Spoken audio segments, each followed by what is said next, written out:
pretty much you can just take this whole video as like a one huge book recommendations, queer book recommendations video.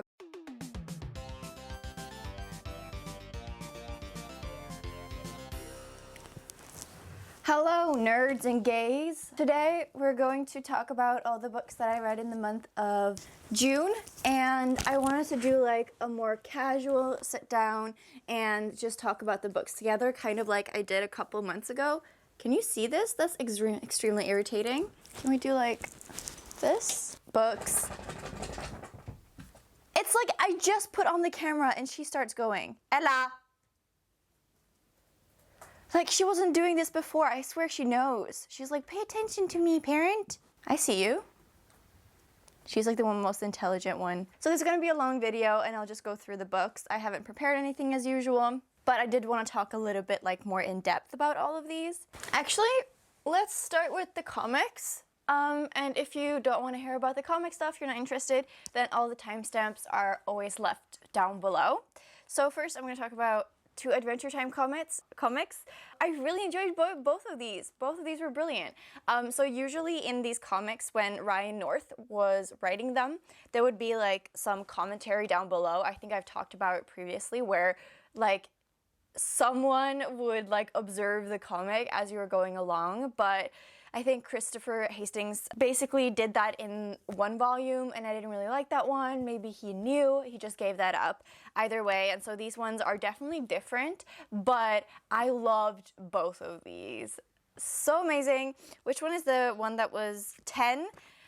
So good. This was so fabulous. This was like one of those comics where like there was an Adventure Time character that was introduced that did not exist in the show whatsoever, that like completely changed how I view Adventure Time and the show.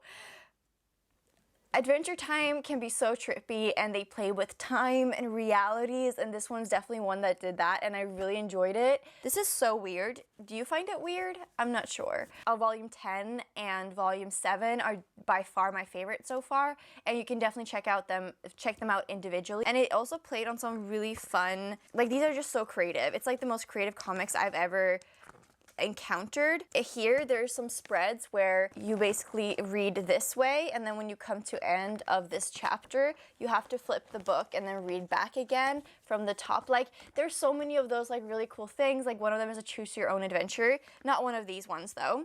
And this one I think I gave 4 stars, so it was also really good because it has 2 stories in it. Sometimes it's one whole story, sometimes there's many small ones. And I really enjoyed the first one, which was really epic. And it's kind of like a play on my tattoo. If you know, I have Adventure Time tattoo, and it's sort of about the lives of Finn. And in this one, Finn encounters like the Lich, who transports him into this book where he like experiences all his different lives where he's been like reincarnated, like his soul's been reincarnated, and the Lich is like trying to defeat him in all of them. And it's such a great story, but it's sort of a smaller one in the beginning, and then the rest of it is a different story, and I didn't enjoy that as much. But I really liked the first part of this, but they were both really great. Adventure Time always brings me so much hope and happiness and fills up my soul, and childhood Wilma as well. Wow, I read a lot of books in that vlog, or comics. Then I had a little, actually quite big reading vlog where I read these queer comics, and I'll quickly go over them, but I also link like that video up in the cards. So I read Juliet Takes a Breath by Gabby Rivera and Celia Moscotti. So this is a graphic novel adaptation of the novel Juliet Takes a Breath. From what I know, Juliet Takes a Breath, the original, takes place in like 2004 or something. Like it's a bit of an older setting, and this is kind of reimagined but more of today. So it follows Juliet, who comes out to her family just before she leaves for this writing internship, and things don't really go as planned, but it's kind of her like coming into her queerness and like discovering queer culture and feminist culture. I really enjoyed it. I highly recommend it. I gave it 5 stars, and the art style is really stunning. It's like these orange pink tones. Then I read some new favorite comics. This is Motor Crush. These ones are so fucking cool. It's like this dystopian world kind of where there are these drugs that go rampant, but they usually kill you. But our main character needs them to live, but she doesn't really know why. And she lives with her adoptive father, and she tries to like earn money through this motorbiking competitions. So there's both the underground ones, which are illegal, where you race for crush, which is the drug, or there's like the legal ones. It is just really fun. It's action-packed. It has so many like stories that they are weaved together. I was really impressed by this. There is kind of like a gay romance as well that's interwoven in it, and this is so good. There is a third volume coming out, and I also read Girl Haven, which is a great trans middle grade fantasy. Mooncakes, which I also gave 4 stars to. It is also very cute. It's kind of like these two characters who are reintroduced after not seeing each other for a while. It's like a witch and a werewolf getting to know each other, and it's a little romancy too, and this character is non-binary. And then I also read this one, Glory. I did think this was queer. It's not, which is kind of a disappointment, but it's a very unique comic in the way it's told, the plot lines, the timelines. It kind of follows this character who's very obsessed with this like monster, like alien protector, and so she goes on a mission to find her, and she does, and it's like uncovering these like alien galactic monster wars and like drama. It's a lot, but it's not gay. Then the 2 other graphic novels and comics I read was Lumberjanes. I really like this one. It's very cute. It follows all these girls who are on like a summer Girl Scout camp, and the adventures and monsters they encounter. They all have really distinct like fun personalities, all these girls, and I just really enjoy like their adventure, and I'm definitely going to continue with the series. And also this one, which is kind of a new release. This is Alone in Space, a collection by Tillie Walden. So this has it's like edition with the 3 comics that Tillie Walden published before she published like On a Sunbeam and all of that. So it's like, what are they called? Let me tell you the names of them. You can buy them individually too, but there's no reason because of this, obviously. The End of Summer, I love this part, and A City Inside. And Tillie Walden, she kind of creates these comics where humans are very big and they're depicted next to these like small houses and environments and Earth. But my favorite part was actually the back, where there was like a bunch of mini comics that Tillie Walden has created like through her education for different commissions and stuff, like mini stories. And that was definitely my favorite part. They were so cute. There's some different styles. That was the best part. If you like Tillie Walden, this is such a great collection. I still need to read her Spinning is called. That's a different one. Spinning. Oh no, my fig tree just lost a leaf. Did you hear that? So sad. So those are all the comics and graphic novels that I read last month. Sorry, I'm considering if I should do the nonfiction together. Let's do that. Okay, I'm just gonna talk about them in a random order, and then I'll check if I read anything as an audiobook. The first one is actually an audiobook. This is On the Top, My Story by Jonathan Van Ness. So this is just basically a biography or memoir that Jonathan Van Ness has written about themselves. I really enjoyed it. I think JVN is like the best character or person in Queer Eye. I loved like Denali Snatch Game of Jonathan Van Ness. I love like their YouTube videos. I love like how just generally both gender and sexuality queer they are. Just a lot about things about her. Yeah, she talks about like just the past, their life, all these different things, and he's very obsessed with like ice skating and gymnastics, which was definitely a part I was less interested in because I'm not really interested in that. But they also talk about like their journey with HIV and a lot of trauma that she's gone through. I think that was really important. I think Jonathan is such a strong person, and I definitely see him as like a more complex person after reading this, because I think there's such like a character in a sense, you know? It's like easy to forget everything that is behind this very complex person with a lot of history, and just hearing about all her anecdotes and everything. I love Jonathan.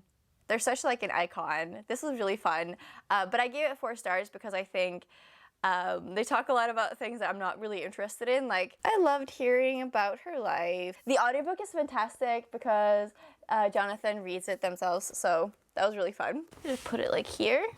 And you know, like Jonathan's voice is just like so much fun to listen to. I adored that. Actually, now that we're sitting down, I did want to mention this again. This is, I read last month, a He Said, She Said by Gigi Gorgeous. So I listened to this as an audiobook, but I wanted to show you how the physical book actually has pictures and it's formatted a bit different. So it's like a little bit more like a coffee table book. So I think it's definitely a different and probably better experience to read it in person. So it's very similar to like JVN's book where like just queer memoirs, I love them so much, but I felt like I didn't give this book justice last time. She reads it herself. I do recommend hearing about her story if you like Gigi Gorgeous, and I think maybe physical is the way to go, even though having someone tell you about their life is also quite a great experience. Oh, stop, don't be so dramatic. Then I randomly picked up this book that I wasn't planning on picking book, but it was more like a buy that I just thought looked interesting. So this is Seeing Gender, an illustrated guide to identity and expression by Iris Gottlieb. This book, I don't know what I was expecting, but I thought it would be more like exploring gender in depth, but it's structured like, oh, spotlight on Marsha P. Johnson, but like these like also coffee table books with loads of different topics like Shakespeare, cuttlefish, and ecosystem of identities collapsed into two.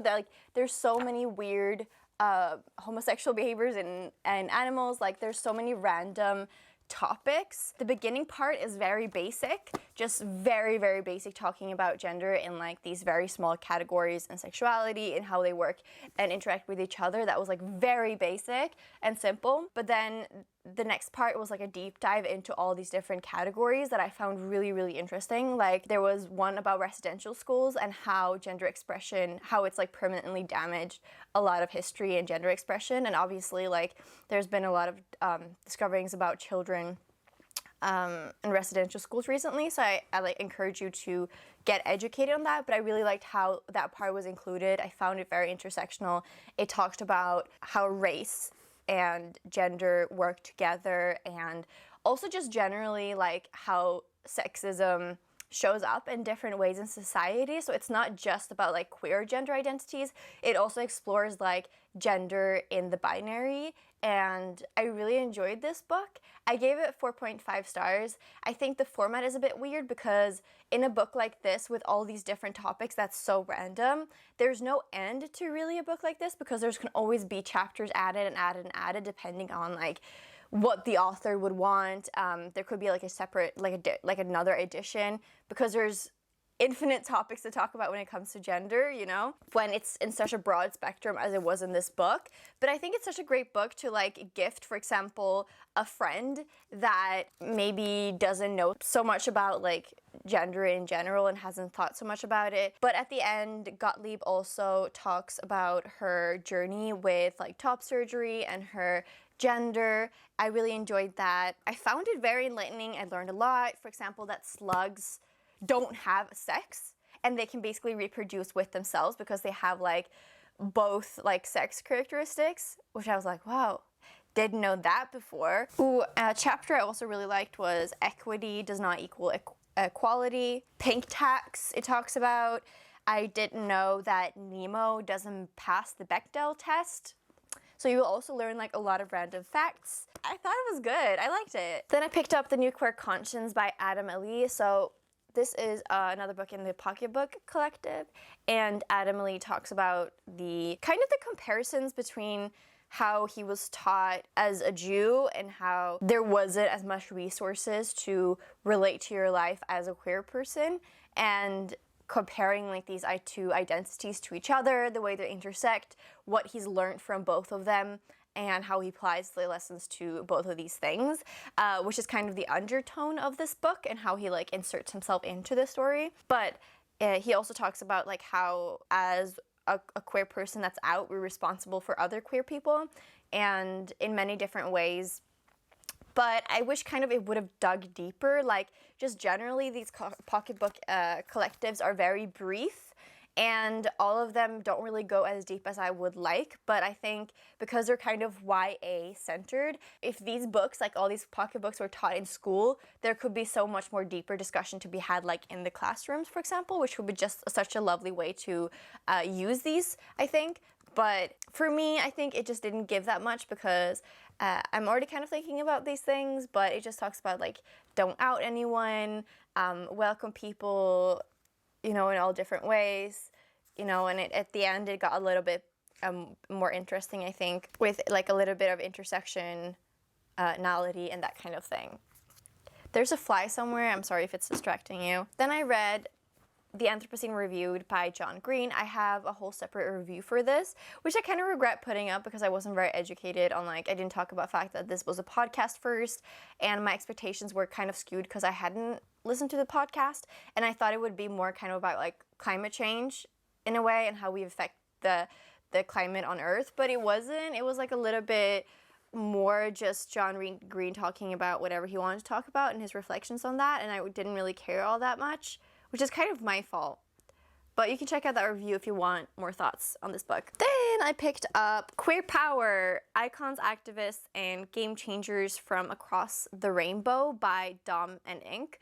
So Dominic is a Instagram illustrator, I guess you could say. He's also gay, and this book is basically just highlighting loads of these people. I mean, he's first and foremost an illustrator, so he makes like all the illustrations. He's like designed the whole book with all these icons. Anything from someone who might have like 8,000 followers to like hundreds of thousands, you know, like million, whatever, you know, like many different types of queer visibility and the way that they inspire him in different way. I mean, I knew about pretty much every single person in this. I think I found maybe 5 new queer people that I found really interesting. I cried a lot while reading this book. There's something about reading about really like inspirational and powerful queer people like doing so much for the world that just like already now they're just like talking about it. I'm just like, gay people are so cool. They inspire me every day. That was a joke, but there was tears coming out. Okay, I really enjoyed this one. I found it so fabulous, but I do think it's very much like there's an endless amount of queer people who's affected different ways, and this is very much like the ones that inspired Dominic the most. It is very intersectional in many different ways. I feel like there could be like a second volume, a third volume, and it is very up to date, so it's very much people who are doing important work right now. And then the last 2 chapters is like Marsha P. Johnson and someone else, and I felt like maybe there could have been one that was just like icons, queer icons and activists like through the ages, like a whole different book, and then this one which is like people who have done amazing work the last like 10 years, you know, like I think that would have been really cool. And it is very much as like a spotlight on each person, so you don't get like a lot of information, but I also don't think like oh my god, Charlie Craigs, if you don't follow her on Instagram, you're missing out. Like, Charlie Craigs is like the funniest person I know. She does the funniest stories, and like, honestly, stupid fly. Honestly, if you're not following her, like, you're missing out. Just go and follow her on Instagram, watch all her stories. She's so hilarious. Like, I laugh so much every time she uploads something. I love her. But yeah, there's just loads of different people in here. And then there's like small sections of small acts of self-care for your mental health page, and they're kind of divided into different sections. The division into different sections could have been taken away in my opinion. This was totally worth it. Go and support Dominic and all these creators. It's gonna be a heck of a long video, by the way. Then this was a new release that I was really excited for, Continuum by Chalaman. So I love him a lot. I think he's like such an amazing, he's like iconic. He's my age. I just like, when I look at his Instagram, the fact he's been like on the cover of like, he's like done Vogue photo shoots. He's written like a book. His art is amazing. He's gone to Parsons, and I'm just like, what have you done, Wilma? Wow. Like, and in the middle of that, he's like completely like transitioned. I'm just like, how? How, Chella? Tell me. Also, he has like such a beautiful relationship with his partner. Like, they're so, not only are they both like so stunning, but okay, whatever. Let's talk about the book now. This is like a mini memoir where Chella talks about his life growing up, coming to terms with his intersections, because he is deaf and Jewish and Chinese and trans, or I don't think he identifies as trans. Genderqueer, and how all these things made it really difficult for him to see someone that he could look up to as like representation. So this book is about being your own representation, which is just so beautiful. Also about like his deafness and how things just kind of developed in his life, and I think it was really beautiful. I think I gave it 5 stars because I needed this, and it's interspersed with like illustrations that he's made. I think loved it. Then I listened to the audiobook of Blood Beneath the Skin by Andrew Wilson, and it's an Alexander McQueen biography. I love Alexander McQueen. I have always felt really connected with him. I remember so vividly when he died, when I was at such a young age, and I remember feeling such loss with like no explanation. I remember it being a very strange experience. I was very like fascinated with his work, even when I was like so young and didn't understand like the darkness behind it. And I actually own an original Alexander McQueen, but I won't tell you about it because I like don't want to put that out there. But this is just his like very tragic like story, upbringing, his life, his hardships. I really enjoyed it. It's very long. I think it could have been cut down quite a bit, and I did really enjoy it. I think it's so interesting, and hearing about like all the people he knew, how they affected him, all the topics he brought to the runway, and where they came from and why they were so dark and destructive in many ways. But I think maybe my biggest problem with this is that his suffering is very romanticized. I don't think his suffering was the key to his success, and it's kind of written as if he didn't go through all the horrible things he did, he wouldn't have been able to make such iconic pieces of like fashion or art. And I believe that's entirely incorrect and kind of like a bad or like just a destructive way of writing his story. Like there's in the beginning, as a 5-year-old, he was already like telling his family what to wear, and like I think he's just talented, and I think he would have just been just as talented without his darkness. But I think also it's like very hard to separate that from like who he was as a person and the things that like his mind, his experiences. Like I think it's very complex, but I did really enjoy it because I just love Alexander McQueen. Yeah, but I don't think like if you don't like him, you're probably not gonna enjoy this. The audiobook is also really great, but the narrator voice has a very deep, dark voice, like a dark voice, and I find it difficult to hear when it's like a lower pitch. So that was like a bit of a downer. Then the last book that I have physically is We Can Do Better Than This, 35 Voices on the Future of LGBTQ plus Rights, edited by Amelia Abraham. This was really, really fantastic. It does have a focus on LGBTQIA plus suffering and discrimination and how far we still have to go. And I mean, like, I think being gay is only like legal in like 28 countries or something, which is nothing. And I think it's so easy to think we have it so good when it's so different in so many countries, and it's not far from here, and like those beliefs bleed into our society in so many different ways. Here I can show you, these are the people who have an essay in the book. A lot of them I really enjoy. I think like Amru Al-Kadi has written Life as a Unicorn. It's right here.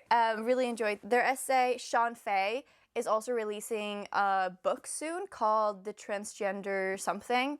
I think she's also amazing. She's such a great spokesperson. You should follow her on Instagram.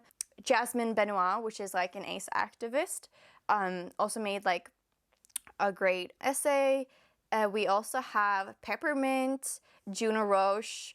There was one that was I really enjoyed about intersex. Was that Juno's? I don't remember. And I think Adam Ali also has an essay in here. There's so many great people who have an essay in here. Really enjoyed it. I listened to this as an audiobook, and a lot of the essays are narrated by the people themselves. So I definitely recommend checking out the audiobook, but it can be a quite hard read if you don't want to read about like queer trauma and suffering. But I think it's very important, and I, as like a person who's read like I think quite a few queer nonfiction and books, still got a lot from this and learned a lot from it.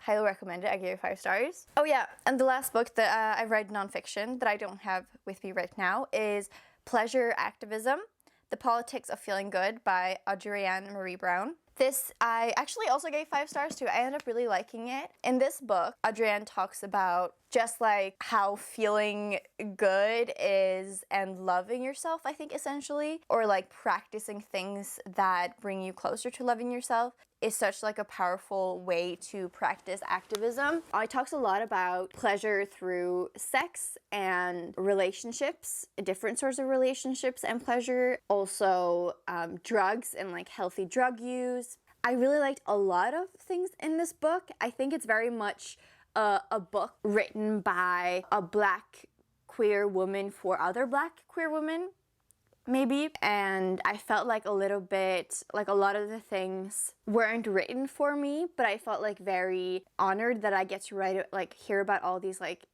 very personal experiences that she had, and she really opened up on like a lot of very, very intimate topics. And there's definitely like a lot of sex in this book, which I think is like I was less interested in, but I think a lot of the things that she talked about when it comes to sex can be applied to like a lot of different stuff. But the book is structured in the way that she interviews many different people who use pleasure activism in many different ways. And also there's one part where she has an interview with her vibrator. Sometimes there's essays from other people, so it has like different parts all put together. I think I enjoyed the ending more where she talks about like the power of pleasure activism, because a lot of the beginning is like very specific stuff about pleasure and like how to find pleasure in different stuff. The last part is more about like the power of this. I really liked it. There was the one person who talked about fashion as pleasure activism, which is something that appeals to me more. But I think pleasure activism is the way to go, honestly. And it's so easy to give in to the suffering and give that power, and I think pleasure activism is so powerful, and it's something I try to practice in all areas of my life. And it also talks about the destigmatization of pleasure. I really enjoyed it. I think this is a fabulous read. Fantastic, amazing. The author reads it herself, and she also like reads it in a very like giggly way. Like she'll laugh at her own jokes, and there's also music in the audiobook, which is very calming and very nice music. So I really recommend the audiobook. And now let's get into all the fiction books that I read. Okay, let's start with the fiction books that I read physically. So here we have Trans-Galactic Bike Ride, Feminist Bicycle Science Fiction Stories of Transgender and Non-Binary Adventures, edited by Lydia Rogue. This was really fun. So if you don't want queer suffering or anything like that, this is fantastic. This is just like a trans joy book, honestly. It's a short story collection with loads of different authors, sci-fi authors, who talk about like sci-fi, bike riding, and transness, all in like different stories. And those are like the 3 prompts that are included in every single short story in here. I think a lot of them are just really enjoyable and really fun. I think unfortunately my favorite one was the second one, Riding for Luck by Juliet Kemp. And so none of them really like held up to that standard. I live in Copenhagen and I bike everywhere, so it was something I could really relate to, and I really loved that one. The other ones I found fun and nice, but it didn't really impress me all that much. I think a lot of times, especially like in this story, when you imagine like trans and science fiction together or like in space, a lot of the times it's like our idea of transness now in an idealized way, but in a science fiction setting. And I think it's kind of unrealistic, to be honest, because I think that a lot of the things that we consider trans now and gender as we see it now will be very different at the point where we get to go in space. And I'm kind of more interested in like our gender growing along with science. And I think gender is going to look so different at the point where we come into space and our view on it. And I'm much more excited to read about that than kind of what this was, which is kind of more leaning towards young adult. But it was really fun. I really enjoyed it. I think I gave it 3 stars. And here we have Pages for You by Sylvia Brownrigg. I had this on my TBR for such a long time, and I'm so glad I finally read it, and I really enjoyed it. I ordered the second book straight away. So this was published in 2004, which quite surprised me, but it's about this girl in the US who is 17 and she goes to college, and on the first day she kind of gets a crush on one of her professors, and they start up a relationship. So I think the teacher, she's like 26 and our main character is like 17. So, I mean, I'm not gonna say trigger warning, but like if you don't feel comfortable reading about that, just be aware that that book has it in here. But I think it's very consensual, and I think it's very like within the borders or what's okay. I didn't find like anything in this like uncomfortable in any way, and I'm a pretty sensitive person, but it's kind of a very romanticized and idealized version of this relationship, and how it's just kind of like this perfect relationship that's like so like sensual, and like they have no problems, and it's just so beautiful until like things are uncovered and discovered along the book, like along the way. The person I buddy read this with like didn't like how much it was like not realistic, but I really love that part. I know that when I was in my first relationship, I would have written my relationship kind of like this, so I could really relate to how it's perceived by our main character, who is kind of like on the younger spectrum. And I really enjoyed that. It's very like Girl in Red vibes, and the writing style I think is quite beautiful but still very commercial, and I liked it a lot. And I'm definitely going to be reading the second one, Pages for Her, this month actually, and that one was written in 2017 and takes place 10 years after this one, so it kind of like follows the natural like publishing date of like the storyline as well, which is I think is really fun.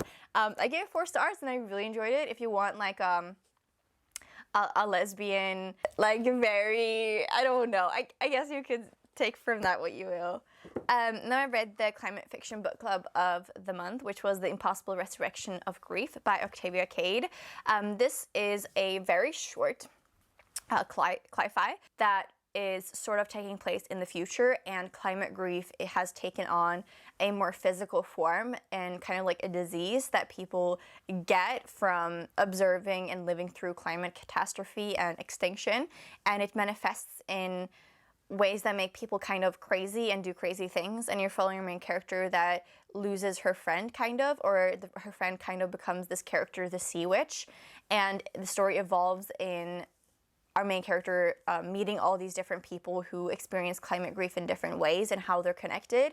I absolutely loved this one. It is very interesting. I really enjoyed our climate talk on the live show. I linked the live show down below as well as the Instagram if you want to follow us. We've also started like marketing ourselves as a climate grief therapy book club, because it's kind of what it's evolved to, like experiencing community through literature in the context of climate change.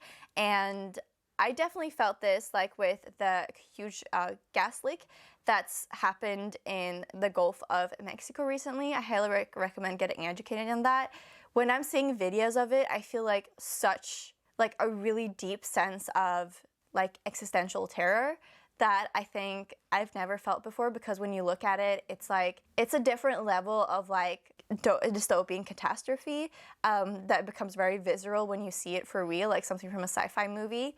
And it makes me think about, for example, how I think the UK want to build a pipeline from the UK to Germany, I believe, and Denmark has approved it.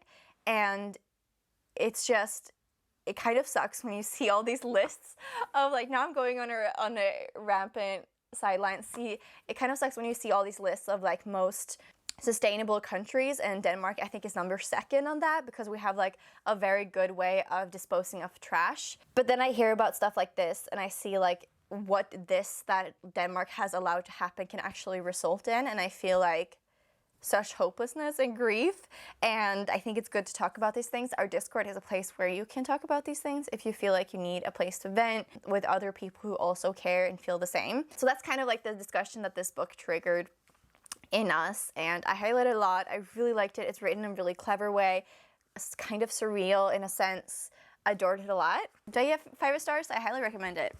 Then I picked up Small Beauty by Xiao Qing Wilson Yang. So this is also quite short. You follow our main character, something on M, right? May. You follow our main character, May, who moves into her cousin's house after he dies, and everyone else on that side of the family, like her grandma and her aunt, is also dead, and now she has to take care of like this house that they lived in.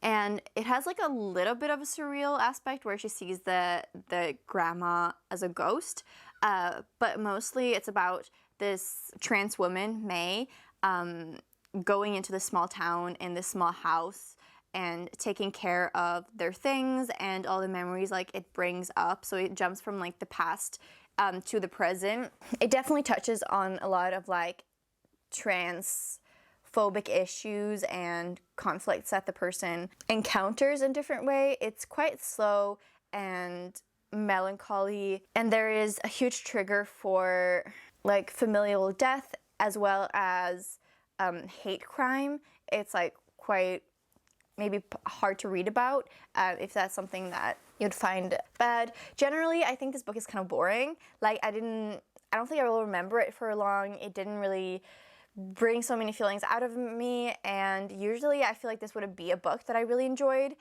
but it didn't give me all that much. I think it was kind of boring. I think the timelines got confusing. The way it jumped back and forth, I think, was a bit unclear. The ending was really nice, and I really enjoyed that, but I think I gave it like 3 stars. It was okay. Then I actually picked up The Chosen and the Beautiful by Niveau. Who knew I could just like pick up a new book randomly? I wasn't planning on reading this month, but then I saw it in the bookstore. I just picked it up, read it straight away, and I was like, I get so much like euphoria and excitement from like doing that, and I need to do that more. So that's definitely something I'm gonna continue and remember. So this is The Great Gatsby retelling, and when I say retelling, it's like really a retelling. It takes place in the same area, it has the same characters, it's like pretty much exactly The Great Gatsby, but retold from our main character Jordan, who I guess you could say was like, who was stolen from Vietnam and grew up in quite a rich family as this like, I was gonna say eccentric, but that's not the word. I don't know how to say it, but what's the word? Idolized as like this beautiful foreign creature being like looking Asian. What's the word for that? She's treated by exotic attraction by her peers, but she also has like, she's also invited to like all the parties and everything, and she is a queer woman who has like a lot of lesbian experiences throughout this book and anecdotes, and she also is able to do this magic that pretty much transform paper into like real life things. And in the beginning I was like, we're not getting enough of this magic, this is very boring, and I think Niveau has very well like translated Fitzgerald's writing style. It's very indicative of this time, and I think the author did that so well, because it really feels like a classic in a way. Like it feels like The Great Gatsby, but retold kind of in such a better way. Like I prefer this so much more than The Great Gatsby. I enjoyed it, but this is so much better, and I was bored a little bit throughout the majority of the book. But then we learn more about Jordan's ancestry, and also about her magic, and the ending is so good, you guys. Like I love a good ending. Like for me, the ending is definitely the most important part of a book, and the ending of this was just so good. I loved it. I think this is definitely worth the hype. I gave it like 4.5 stars. So good. Highly recommend it. Then I listened to the audiobook of Paul Takes the Form of a Mortal Girl by Andrea Lawler. So this takes place in the 90s, and you follow this person called Paul, and Paul is sort of a shapeshifter in a way. Like he can turn into, like he can develop breasts and change his like sex characteristics in different ways, just the way he looks as well. And honestly, I have so many thoughts about this book. So Paul, he like works at different bars, he has sex with pretty much every single person he meets in different ways, and this book is sort of told by like through his sexual endeavors and experiences.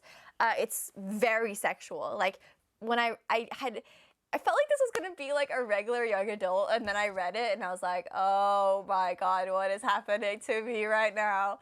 It is so explicit.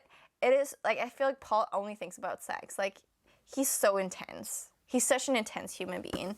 And I'm gonna read you some things that I wrote down, because I'm like, this book is so problematic. Why is it so problematic? First I want to say, like, this is very much a book by queers for queers, and I worry a little bit about non-queer people reading this, because there's a lot of possibly very toxic things that go on in this book.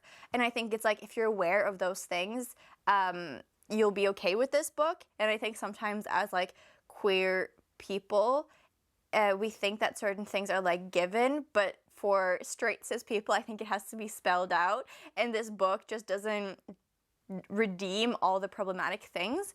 So let me tell you everything I wrote down. The book uses sissy, cunt, dyke, and fag in not a good way a lot. It describes like gay people and lesbian people and queer people exclusively in these terms, pretty much.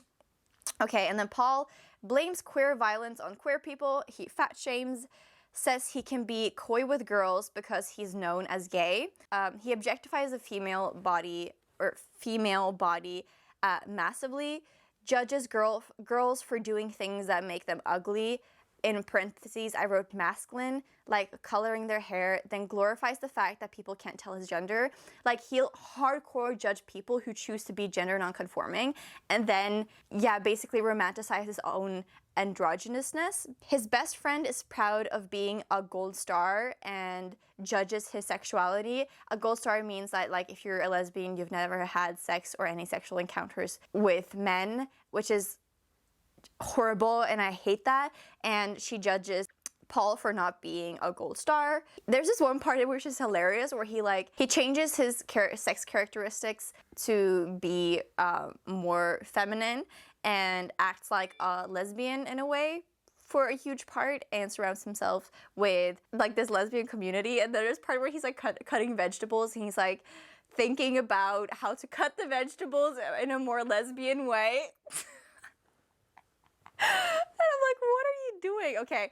And then he kink shames, while what he does sexually I would describe as very kinky. This is like, also Paul is like such a perfect example, like an example, but he has so much internalized homophobia, queerphobia, and transphobia, and he just translates this into judging queer people so much. Like, this book doesn't have any straight people, and he's just judging queer people for existing in like gay ways. He always smells like a girl, which is like, what does a girl smell like? And then he says someone is attractive even with acne.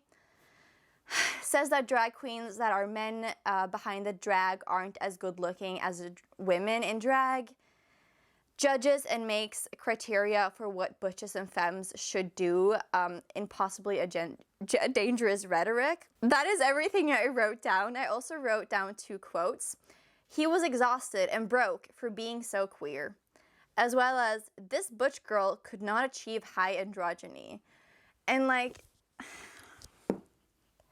the thing is, like, I was so embarrassed like reading this or listening to this book in public. Like, I was blushing a lot. But that's just for me and like how I deal with sex. But also, it was just so problematic. And like, being written by a queer person, like, I understand how this can be a person in the 90s. But I feel like it was just so full of so many problematic things that I was just like cringing a lot. And I gave it 3 stars because, yeah, it's just that. Because Paul is just also a very complex person, and I found him interesting. And at the end, we get more of his like shape-shifting stuff, which I thought might be fun to like explore more earlier in the book. It did have some like interesting reflections on gender and sexuality, obviously, because I did give it 3 stars. But wow, so many problematic things. Like, I'm just like shocked, honestly. This video is gonna be so long, I just realized. But then I read After Dark by Haruki Murakami. I quite enjoyed this book, and I think if I had read it earlier in my life, it probably would have been like one of my favorite Murakami books. It has the most like women that I've ever read in one of his books. I felt it was quite okay. Like, I didn't find any like really problematic things. I think our main character is actually also kind of queer, which is kind of weird to read about in a Murakami book. It was just one line where someone asked like if she wanted a boyfriend, and she's like, no. And then she's like, well, are you interested in men? And she's like, well, not really. I'm like, is that? Anyways, I really liked it. It takes place over one night, just one evening or one night during the nighttime, and it follows these two sisters, one who gets caught up in this violent crime that is being done to this woman in like a brothel at a motel, and she has to be translate for this girl who has been beat up from Chinese to Japanese. And the other sister is sleeping in her bed at night, and she gets teleported into the TV screen. I quite like this book. I gave it 4 stars, I believe. It's one of Murakami's better books. Like, if you don't want the sexist part of Murakami's writing, but you're still interested in his writing, I would recommend starting with this one. I think it's one of the better ones in that sense, and it's quite short. Then I read this, Homesick stories by... short stories by Nino Capri. So this is a magical realism short story collection where Nino has a lot of like very queer trans characters, and in these like very strange situations, like magical realist situations. There's one where a person decides to float away on a tree. There's one where someone who's lost a family member experiences the house is shrinking, and kind of like these different things. I really enjoyed this one. I love Nino Capri's writing. Unfortunately, the last story I didn't enjoy all that much, and one story I didn't understand, and they were a bit like longer stories, so that was a bit unfortunate, but otherwise this was a really great short story collection. And then we have The First Sister by Lyndon A. Lewis. It was a long time ago since I read such an epic sci-fi fantasy book, and I was a bit scared because it's a genre that I used to read a lot about, but discovered that I can't connect with as much anymore. But even though the first part of this is, oh, that's my coffee, sweetie. Oop, boop, boop. Hey, baby. Hi. You're so cute. So even though the first part was quite slow to get into, and the characters and everything, like the back reveals like a huge proportion of the book, so I wouldn't recommend reading the back, but you're following like humanity has branched out in space. Some of them are living on the 2 inner planets in the solar system, and then the 2 next one, Earth and Mars, and they're kind of their rivals, and they have different views on like technology and religion, and those like contradicting wars, kind of. Like, I don't know, I don't really want to talk about the plot in this, but I really enjoyed the ending. The ending was so fabulous. I gave it 4 stars. I really liked it. I'm really shocked at like how I was able to like a sci-fi fantasy. So now I'm thinking like maybe I can read some every now and then, which made me feel happy. I really like the ending. It's definitely slower, but I can't wait for the next one. So cool. It also has like a pansexual, I would say, you know, people always say like this has bi rep. How do you know it's bi? Did they say it was bi rep? Could have it been like a pansexual character? Honestly, there's one line in this that makes me think that the bi rep is actually pansexual rep. I would like to believe that. And there's also a non-binary character who's really cool and mysterious in this. There's like some gender dysphoria in a sci-fi setting moments. I really loved it. And then we have some audiobooks to talk about. I know I read a lot. This is a long-ass video. Okay, cool. Good for you. We only have 2 more books to talk about, but I think you'll interested to know. The first one is Stay Gold by Toby McSmith. Stay Gold is about Pony, who is starting a new high school, and he has decided to go stealth, which basically means that you don't disclose the fact that you are trans, but you are passing, which means that people perceive you as the gender you are when you're trans. There's a romance that starts up with Pony and Georgia, and then it's kind of just like high school drama, you know. Pony has a friend called Max who is kind of pressuring him to come out, and saying like coming out is better and blah blah blah, and it's like a very different queer than Pony Boy. Did I say Pony Boy? I guess that is the reference, isn't it? Pony, at some point, after they kiss, he comes out as trans, and Georgia's reaction, let's say, is not okay. This is a mild spoiler, but I really want to talk about it. Georgia's like, you've been lying to me, you've been deceiving me, blah, blah, blah. You know, this like very common rhetoric that we see a lot. And I just really hated it. And obviously that is a reaction that some people are gonna have when they're just not educated. But I think what bothered me more is the fact that Pony apologizes a lot. He's like, I'm so sorry, I shouldn't have lied to you. And that sort of reaction was never redeemed in a way. I wish Georgia would have said when, like later when she like kind of realized what she'd done, I wish there was a moment where she had apologized to Pony saying, this is not a reaction that's okay. I'm sorry I had this reaction. You didn't deserve that. That was me being transphobic. And like that conversation, I needed it so desperately, because this is something I think as queer and trans authors, they have to spell this out in a book like this, because not everyone who reads it is gonna be aware of these things. A trans person reading this might think that this is what they have to do and this is a okay reaction to have, and people who are cis might not understand why this is so problematic. And I wish that would have been a conversation. I wish Ponyboy would have come. Ponyboy, I keep saying Ponyboy. Well, he's Pony. I wish Pony would have come to terms with the fact that going stealth is not a lie. Trans people can like go stealth if they want. They have that right, you know? They're never lying to anyone. And the fact that everyone assumes they're cis, that's the person who assumes everyone is cis. Cis? Oh my god. If a person assumes that everyone is cis, that's their fault and not the trans people who going stealth's fault. Like, and I just, that whole situation I really wish would have been cleared up. And then there's a super, I think I was a bit traumatized, honestly. I felt it was really hard. I was crying a lot after reading this book. There's a very physical hate crime that happens, and I want to give a huge trigger warning for that, because I felt really affected by that. It's very, especially if you are trans mask, like I think it was very, very, very difficult to read about. It kind of glorifies his coming out a bit, but then, yeah, this book was a bit icky for me. So I needed to read something to like redeem that. And then I watched Brody's video where they talked about a book called May the Best Man Win. And I'm like, another romance with a trans man, high school setting. I want to check this out. So this, what is this one about? I kept mixing those two together. Oh yeah, by the way, Stay Gold is like every second chapter Georgia, every second chapter Pony, and the same thing with May the Best Man Win. Every second chapter is Lucas, and every second chapter is Jeremy. So Lucas and Jeremy used to be a couple when Jeremy didn't know that he was a trans man, so like before that. And before coming out as trans, Jeremy broke up with Lucas.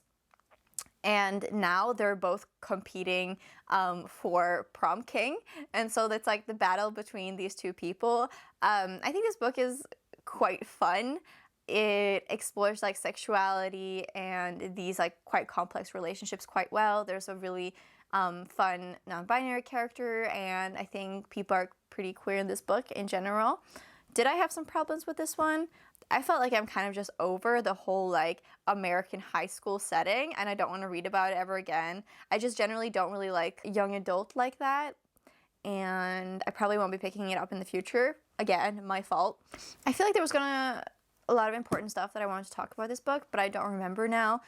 Just trigger warnings for the regular stuff like transphobia and difficult relationship to your parents when it comes to like trans stuff. Lucas has like lost a sibling, so that's also pretty hard to read about, and how he's now struggling with his relationship to, oh yeah, I forgot. Lucas is also autistic, which plays like a big role in this book, and how he's not able to get all the resources he needs at school, and also about like the autistic discrimination that he goes through at school. So there's a lot of great things happening in this book. I think generally it wasn't for me.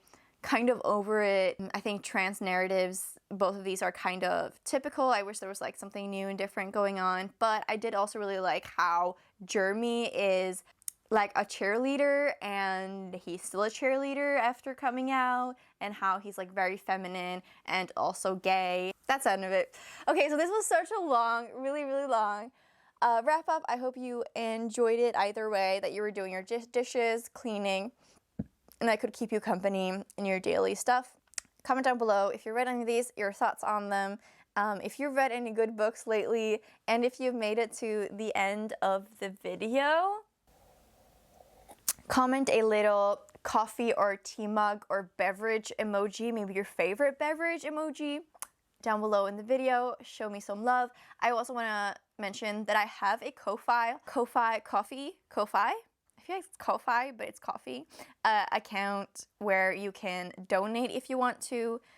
No one's donated, but you could be the first one. But I just wanted to inform you in case that's something you want to do, because I don't really talk about it a lot. Sending y'all so much love, so much love. June is Disability Pride Month, so happily Disability Pride Month for everyone out there. I wish you all so much love, and I'll talk to you soon. Bye! Should I hold up these books now? Do we dare?